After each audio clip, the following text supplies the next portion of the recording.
ബിജെപിയെ സംബന്ധിച്ചിടത്തോളം ഇത്തവണ വോട്ട് വിഹിതം കൂട്ടുകയല്ല, മറിച്ച് സീറ്റ് ഉറപ്പിക്കണം. അതാണ് കേരളത്തിന്റെ ചുമതലയുള്ള സാക്ഷാൽ അമിത്ഷാ ഇന്ന് കേരളത്തിലെത്തി ബിജെപി പ്രവർത്തകർക്കൊക്കെ നൽകിയിരിക്കുന്ന നിർദ്ദേശം എന്ന് പറയുന്നത്.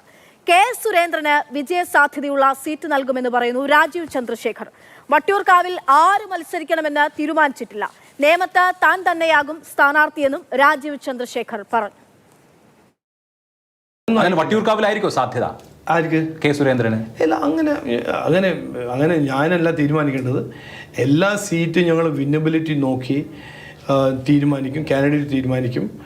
പിന്നെ കെ സുരേന്ദ്രൻ എന്ന് പറഞ്ഞാൽ ഒരു നമ്മളുടെ പാർട്ടീൻ്റെ ഹിസ്റ്ററിയിലെ one of the most successful state presidents ആയിരുന്നു അദ്ദേഹം. എവിടെ മത്സരിച്ചാലും ഈ തവണ ജയിക്കും എന്നാണ് എൻ്റെ ഒരു വിശ്വാസം. അപ്പോൾ എവിടെ മത്സരിക്കണം, എങ്ങനെ മത്സരിക്കണം, അത് പാർലമെന്റ് പാർട്ടി ഒരു സീറ്റ് അഷോർ ചെയ്യണമല്ലോ. പിന്നെ അതിൽ വട്ടിയൂർക്കാവാണോ? അല്ല, അത് എനിക്കൊന്നും പറയാൻ പറ്റില്ല.